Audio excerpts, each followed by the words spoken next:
ভাবুন তো একবার, বাংলাদেশের আকাশে এমন একটা যুদ্ধ বিমান উঠছে যেটা শব্দের চেয়ে দ্বিগুণ গতিতে ছুটতে পারে। একসাথে 20টা শত্রু টার্গেট চোখে চোখে রাখতে পারে।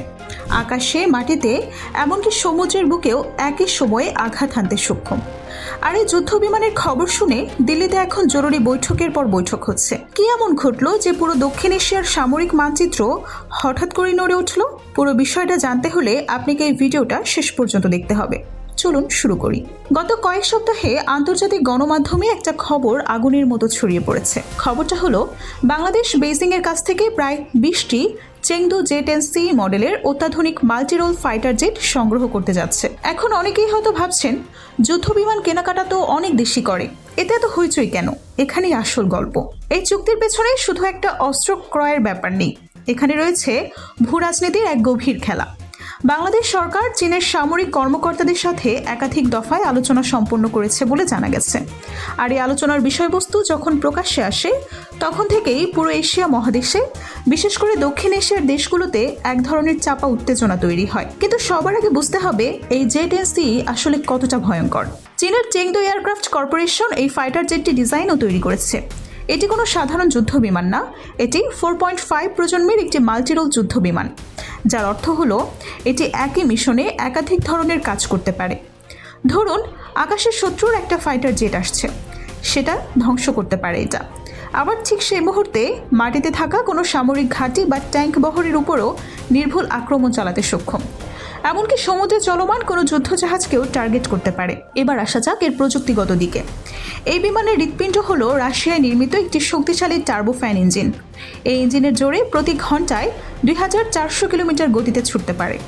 একটু ভেবে দেখুন, শব্দ ঘন্টায় প্রায় 1235 কিলোমিটার গতিতে চলে। তার মানে এই বিমান শব্দের চেয়ে প্রায় দ্বিগুণ দ্রুত। শত্রু বুঝে ওঠার আগে এটি আঘাত হেনে চলে যেতে পারে। জ্বালানি ধারণ ক্ষমতাও চমকে দেওয়ার মতো। একবার পুরো ট্যাঙ্ক ভরে দিলে এটি প্রায় 4000 কিলোমিটার পথ পাড়ি দিতে পারে। এর মানে দাঁড়ায়, ঢাকা থেকে উড়ে গিয়ে দুবাই পর্যন্ত পৌঁছাতে পারবে, কোনো জ্বালানি দরকার হবে না। এর রাডার সিস্টেমটাও আলাদাভাবে কথা বলার দাবি রাখে। এতে সর্বাধুনিক AES এর রাডার বসানো হয়েছে, যেটা একসাথে 20টিরও বেশি টার্গেট ট্র্যাক করতে পারে। আরও ভয়ঙ্কর ব্যাপার হলো, একই সময়ে এটি 10টিরও বেশি টার্গেটে সুনির্দিষ্ট আক্রমণ চালাতে সক্ষম। যুদ্ধক্ষেত্রে এই ক্ষমতাটা গেম চেঞ্জার হিসেবেই কাজ করে। অস্ত্র বহনের ক্ষমতা, প্রায় 7 টন বিভিন্ন ধরনের মরণাস্ত্র বহন করতে পারে। Air to air missile, air to ground missile, antiship missile, guided বোমা, সব মিলে এটা যেন আকাশে উড়ন্ত এক সশস্ত্র দুর্গ। আর সবচেয়ে গুরুত্বপূর্ণ একটি তথ্য হলো, চীন এই বিমান যাকে তাকে বিক্রি করে না। বিশ্বের খুব অল্প কিছু দেশ এই বিমান কেনার সুযোগ পায়। এর আগে পাকিস্তান এটি সংগ্রহ করেছে, আর এখন বাংলাদেশ এই একচেটিয়া তালিকায় নাম লেখাতে যাচ্ছে। এটাই বিষয়টিকে আরও আলোচিত করে তোলে। এখন প্রশ্ন হলো, বাংলাদেশ একটা যুদ্ধ বিমান কিনবে, এতে ভারতের কি সমস্যা? একটু গভীরে যেতে হবে। প্রথমত, ভারত ও চীনের সম্পর্ক এই মুহূর্তে যে কোনো সময়ের চেয়ে বেশি টানাপোড়েনের দিকে রয়েছে, যেটা একদম চিরন্তন সত্য। লাদাখের সীমান্তে দুই দেশের সেনাদের মধ্যে বারবার সংঘর্ষ হয়েছে। দুই দেশ পরস্পরকে কৌশলগত প্রতিদ্বন্দ্বী হিসেবে দেখে। এই পরিস্থিতিতে ভারতের ঘনিষ্ঠ প্রতিবেশী বাংলাদেশ যদি চীনের কাছ থেকে সর্বাধুনিক যুদ্ধ বিমান কেনে, তাহলে ভারত সেটাকে স্বাভাবিকভাবে নেবে না, এটাই স্বাভাবিক। দ্বিতীয়ত, ভারত নিজেও বাংলাদেশকে নিজের তৈরি তেজাস যুদ্ধ বিমান বিক্রি করার চেষ্টা করেছে। তেজাস ভারতের গর্বের একটি প্রকল্প, দেশীয় প্রযুক্তিতে তৈরি হালকা যুদ্ধ বিমান। কিন্তু সত্যি বলতে, তেজাস আর জে-10সি এই দুটোকে এক পাল্লায় মাপা একেবারেই সম্ভব না। তেজাস একটি সিঙ্গেল ইঞ্জিনের লাইট ওয়েট ফাইটার, যেটা মূলত হালকা ধরনের অপারেশনের জন্য তৈরি।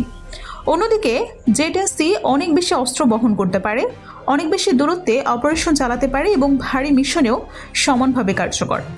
বাংলাদেশ সরকার সামরিক বিশেষজ্ঞদের পরামর্শ নিয়ে স্বাভাবিকভাবেই এমন একটি বিমান বেছে নিয়েছে, যেটা তাদের প্রতিরক্ষা চাহিদা সবচেয়ে ভালোভাবে পূরণ করবে। এটি একটি সার্বভৌম দেশের সার্বভৌম সিদ্ধান্ত। তবে প্রধানমন্ত্রী নরেন্দ্র মোদী বেশ কয়েকটি ব্রিফিংয়ে এই প্রসঙ্গ তুলে এনেছেন বলে আন্তর্জাতিক পর্যবেক্ষকরা জানিয়েছেন। তিনি বাংলাদেশ ভারত দ্বিপক্ষীয় সম্পর্কের প্রসঙ্গে কিছু মন্তব্য করেছেন, যেগুলো থেকে বোঝা যায় ভারত এই চুক্তিকে ইতিবাচক দৃষ্টিতে দেখে না। পরিস্থিতি আরও জটিল হয়ে উঠেছে, কারণ বাংলাদেশ শুধু চীনের কাছ থেকে নয়, পাকিস্তানের কাছ থেকেও যুদ্ধ বিমান সংগ্রহ করেছে। JF-17 থান্ডার, যেটি পাকিস্তান ও চীন যৌথভাবে ডিজাইন ও তৈরি করেছে, সেই বিমান ইতোমধ্যেই বাংলাদেশে পৌঁছে গেছে। এই বিমানটিও নিজের জায়গায় অত্যন্ত শক্তিশালী, ঘন্টার প্রায় 2000 কিলোমিটার গতিতে উঠতে সক্ষম। তবে সবচেয়ে অসাধারণ দিক হলো এর তীব্র কৌশলগত ক্ষমতা। খুব সংকীর্ণ জায়গায় অত্যন্ত দ্রুত বাঁক নিতে পারে।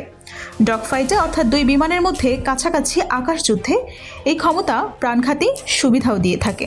ভারতের কৌশলগত বিশ্লেষকদের কাছে এটা দ্বিমুখী উদ্বেগ তৈরি করেছে। একদিকে চীনের J-10C, অন্যদিকে পাকিস্তান চীনের যৌথ উদ্যোগে তৈরি JF-17, দুটোই মূলত চীনা প্রযুক্তি নির্ভর। এর ফলে ভারতের উত্তর চীন, পশ্চিমে পাকিস্তান এবং এখন পূর্বে বাংলাদেশ, তিন দিক থেকেই চীনা সামরিক প্রযুক্তির উপস্থিতি অনুভূত হচ্ছে ভারতের নিরাপত্তা বিশ্লেষকদের কাছে।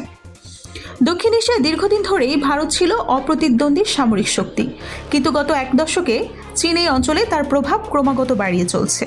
শ্রীলঙ্কায় হাম্বানোটা বন্দর, মিয়ানমারে গ্যাস পাইপলাইন, পাকিস্তানে গোয়াদার বন্দর আর সিপেক করিডর।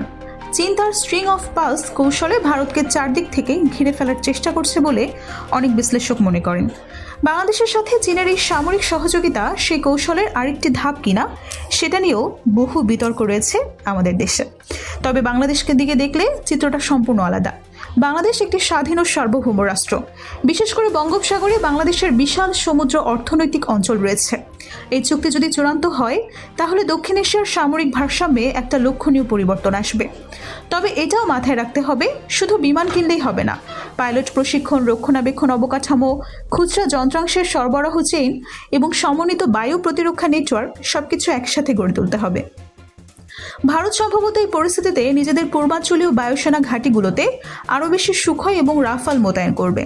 ফলে এই অঞ্চলে একটা নতুন ধরনের সামরিক প্রতিযোগিতা শুরু হতে পারে, যেটা অনেকটা শীতল যুদ্ধের আমলের অস্ত্র প্রতিযোগিতার কথা মনে করিয়ে দেয়। তো বন্ধুরা, পুরো ব্যাপারটা এখন আপনাদের সামনে পরিষ্কার। বাংলাদেশ তার সামরিক শক্তি বাড়াচ্ছে, এটা তার সার্বভৌম অধিকার। চীন তার প্রভাব বিস্তার করছে, এটা তার কৌশলগত স্বার্থ। আর ভারত উদ্বিগ্ন, কারণ তার নিরাপত্তার পরিস্থিতি জটিল হচ্ছে। কিন্তু আসল প্রশ্ন, এই সামরিক আধুনিকায়ন কি শেষ পর্যন্ত শান্তি আনবে, নাকি এক নতুন উত্তেজনার জন্ম নেবে? আর এই ধরনের ভূরাজনীতি, সামরিক বিশ্লেষণ এবং আন্তর্জাতিক সম্পর্কের গভীর বিশ্লেষণ পেতে আমাদের চ্যানেলটি লাইক, কমেন্ট এবং শেয়ার করতে ভুলবেন না। চ্যানেলটি সাবস্ক্রাইব করে রাখুন এবং বেল আইকন চালু করে দিন, যাতে কোনো আপডেট মিস না হয়। দেখা হবে পরের ভিডিওতে। ততক্ষণ পর্যন্ত সচেতন থাকুন, জানতে থাকুন।